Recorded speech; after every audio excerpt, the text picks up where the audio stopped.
Assalamu alaikum and welcome to Perspective. We'll be talking about the Prime Minister's visit to Riyadh to attend the World Economic Forum, and a little later on, of course, Gaza's meeting and the global collaboration with respect to that. What can we expect as far as this meeting is concerned, the kind of headway it is targeted to make, of course, and as far as the Prime Minister's visit to Riyadh is concerned, of course, the focus remains on investment. It remains on trying.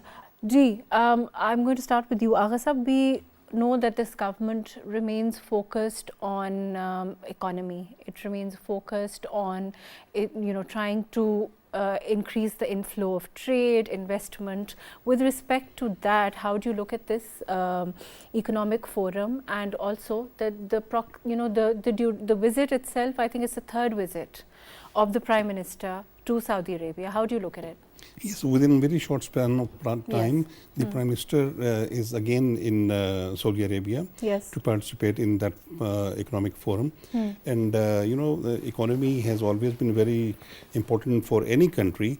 Particularly Pakistan's economy needs to have more and more attention of the governments, not only the governments, but also it is the prime responsibility of opposition parties as well to keep their concern and to keep their attention on the restoration of the economic matters of Pakistan. Right. As far as the economic efforts of this government is concerned, in very short span of time, the Prime Minister with his cabinet has been very active diplomatically or politically on different forums in negotiating with different head of the states and the governments. Especially Pakistan government is focusing on the potential of Saudi Arabia in Pakistan. So Saudi Arabia has already categorically decided to invest in Pakistan, and in the last visit of led by the Saudi delegate foreign minister to Pakistan, Pakistan has offered $32 billion projects to Saudi investors, and they were very happy and convinced on the prospects and the opportunities which Pakistan government has offered to them. And in that visit, $5 billion projects were already signed, and the both of the countries were agreed on. So I think the government and Prime Minister himself very concerned to boost at least the economy of Pakistan to that level where Pakistan should not feel any stress or pressure from within. Naveed Saab in this also. Naveed Saab, there is of course a certain amount of political capital which becomes an issue for all political parties when you talk about making these tough decisions. We do have the Council of Common Interest, the CIFC, and there is facilitation, there is cooperation, all stakeholders are on one page with regard to this. Do you think we are closer to making those tough decisions than perhaps ever before? Oh, definitely, Mar. I think the Prime Minister is very committed, and as far as the cooperation of the armed forces is concerned, yes, the Army Chief is very concerned about the uplift of the economy, and SIFC is formed to just have coordination between the political parties, political leaders, and the institutions as well. I think both the institutions and the political party, the government. When I talk about the political party, it means the government. All are very concerned about the uplift of the economy, and what is the need of the time is that the cooperation of opposition parties is very important in this regard. Opposition has a very pivotal role in the carrying out the momentum of the economy of the country. So rather to go in the streets and raise hue and cry unnecessarily. Do you think we are coming closer to that? Because there is talk at this time about a dialogue. If we look at politics generally, we look at the main political parties, we look at the opposition. Do you think that we are coming closer to that dialogue, which will then make it easier for everyone to have their own opinion and to be taken on board with regard to these tough decisions? Maruk, I don't think the PTI will cooperate as far as the dialogues are concerned. They want to talk to the armed forces or to ISI. It is not the mandate of armed forces and ISI to have dialogues with political parties and especially to have dialogues with oppositions. Opposition leader or PTI Supremo will have to talk to the political parties, the government. If you want to resolve the issues of economy, the issues of PTI itself, or issues of the Supremo, you will have to talk to the government parties. I mean, this way you can find out the way.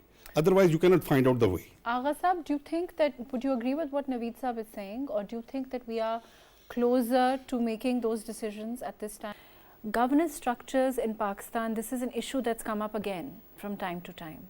And Riyadh is a classic example of how, it's been done.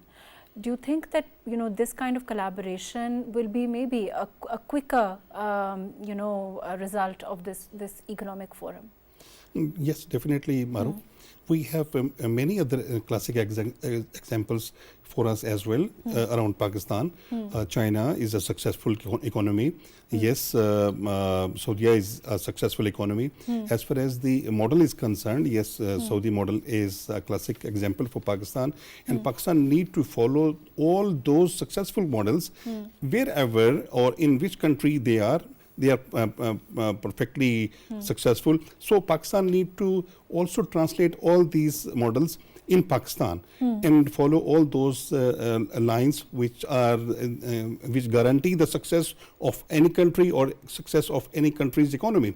So during the last 10 years in particular, Saudi has made gigantic progress in the country, and the vision of MPS as far as the new developments are concerned or new technology introduction of the new technologies is concerned. I mean, he has given an example for the entire world. So he is impressed by the model of UAE. UAE has been making enormous progress in every field, and the vision of MPS is wonderful. You can take the example of this city of Neom. That is a city which is bigger than 21 times bigger than New York, and is the focus of the entire world. So the investment from the entire world is coming in the city of Neom. So on the same model, Pakistan's Gwadar and different other cities, Lahore and Karachi, or in the north, we can have the same example. We can translate the same examples in Pakistan to go ahead. Right, fair enough. We also, one of the main focus areas is going to be Gaza, of course, and the situation as far as Palestine is concerned. But I feel that, Naveed Saab, I think there's no dearth of experts in Pakistan. And there have been, times when we've had experts come in and offer their opinion. And of course, if a team, whoever is leading the team cannot be an expert of everything. So it has to be an amalgam of, experts along with those, and perhaps a more general person at the helm. Definitely. In all fields, we need experts. In particular, in finance department, in Pakistani finance department, Pakistan has always been taking the services of the experts of economy. But now, this time, Aurangzeb Saab is a different experiment. He has no that big background of any political party. So he has just joined the government. He is very much optimistic and enthusiastic. He is hopeful that he can make comforts for the economy and create more and more ways to boost the economic that crunch, which is to minimize that economic crunch and boost the economic level in Pakistan. So I think the finance minister is doing a lot. He is also the part of that delegation which is now present in Riyadh at the moment. And he should be given maximum space to deliver. And I think 5 years is a long time for him to form a long-term strategy, 5-year strategy for economy. Naveed Saab, when we talk about what's happening as far as economy is concerned, there is by and large too much pressure. I mean, these are decisions like you yourself said, and earlier on we were having, there's a by and large agreement that have been pending for a long time. And for this pressure, for them to happen very quickly, is perhaps an unrealistic pressure, no? It is, but now the entire responsibility is of the Prime Minister and the Finance Minister to steer the ship of the economy of Pakistan to the safe harbors, and both are very much committed and both are very much concerned. And within the last couple of months, Prime Minister has engaged Saudi Arabia. He has travelled Saudi Arabia twice, and the Saudi delegation has come to Pakistan, and now the official visit of MBS is due in the next month. So I think the investment from Saudi Arabia will boost the economic activity in Pakistan, and followed by the economic investment from China, UAE, and Turkey, and other Qatar as well. So there will be a big investment in Pakistan within the next 6 months. The investment flow, you're saying, is likely to increase, and it has to be, we just need a kickstart in that. Definitely. And one thing which is very important is the step of the Prime Minister, which he has taken as far as the Department of FBR is concerned. He has removed 13 top bureaucrats who were involved in some sort of corruption levels or different malpractices. It is a very, very good indication or a good message to all the bureaucrats to order their work, to pay attention towards their duties, and serve the country and the nation as far as the future of Pakistan or the future of this country is concerned. And also, when we look at, again, this, let's talk a little bit about the upcoming, the Islamic Summit also, the Islamic Summit Conference also. Do you think that, this is going to follow the World Economic Forum? It's going to be the 15th session, and also it's going to be a conference focusing on unity and solidarity, also sustainable development through dialogue. So that a follow-up as, from the World Economic Forum is also going to talk about issues that the Islamic countries face together. You think that's also, a great initiative? It's something the Prime Minister, his attendance, of course, and Pakistan's input, and of course our importance as far as our geostrategic position is concerned. It's going to make a lot of difference there, what we say. Do you agree with that? Yes, Maruf. The two objectives are very important as far as the summit is concerned. Number one is their regional issues, or Gaza or Palestine issue is one of the most important issues, or Kashmir issue. Such issues are very important to be discussed and to be taken to that level where we can find the solution of the issues amicably. Number one. Number two is the boost of the economy of different countries. The Muslim world or the Muslim countries are facing economic issues. Particularly if we talk about Pakistan or Palestine or some other Muslim countries where prime attention should be paid as far as the economic matters are concerned. And the agendas of the summit should be encircled around economy, uplift of economy of different countries, and the multilateral agreements of different countries and investment of different countries, so that the stakes of different countries should be involved in different other countries, and it will really strengthen the ties of different countries involving different impacts. What about Naveed Sahab? Naveed Sahab, I know that this is also an economic essentially, of course, and this is an economic forum, and then we are also going to go for an Islamic Summit Conference.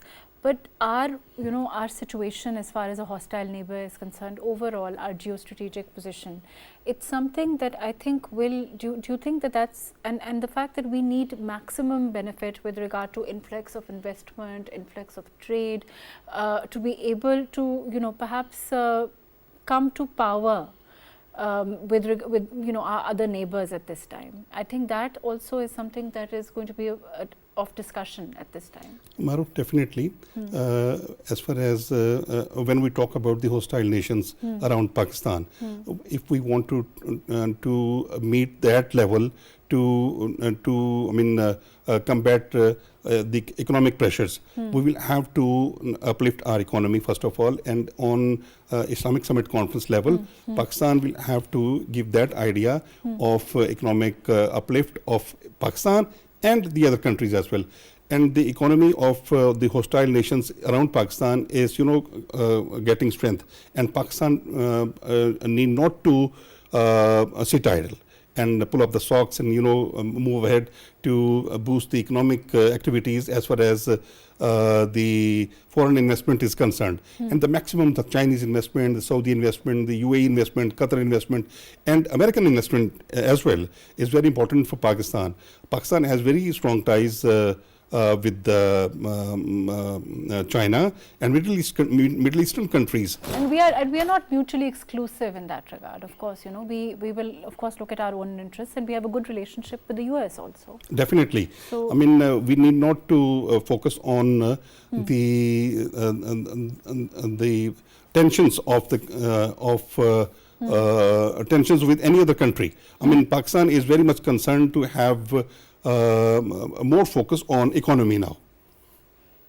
Fair enough. And also, this is a huge meeting in the sense that it is in Riyadh. 1,000 leaders from 92 countries are attending. It's a very good opportunity for Pakistan or Pakistani leaders to go to stress our cause, definitely, also, and overall to explain what we offer, and to win more and more investment in Pakistan, because Prime Minister, the Foreign Minister, the Finance Minister, all are there. And it is good opportunity for them to translate all that investment, which is very much possible. Right. And extend more and more facilities, and extend more and more and ally the concerns overall, if any, of coming here, of course, and ensuring that we offer a secure environment. Security is very important. Security is very important to Pakistan, and to ensure that Pakistan remains quite cognizant of its own, security, of offering the best kind of climate for. We will have to assure them that Pakistan is very much a safe country for investment, and we will have to provide security or other facilities to the investors, foreign investors, and they should be, feeling comfortable at home, like at home. Right, fair enough. Unfortunately, that's all the time that we have. Thank you so much for joining us today. Naveed Aman Saab, thank you for being with us. Javed Jadoon, thank you for joining us today. Agha Ikrar Haroon, thank you for being with us today. Overall, of course, the World Economic Forum is a huge initiative.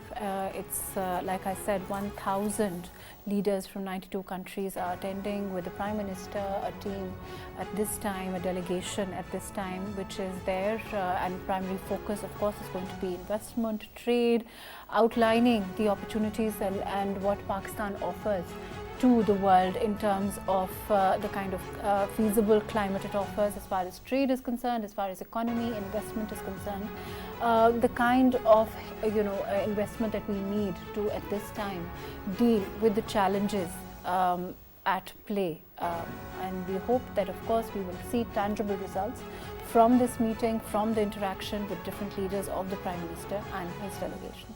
Thank you so much for joining us today on Perspective.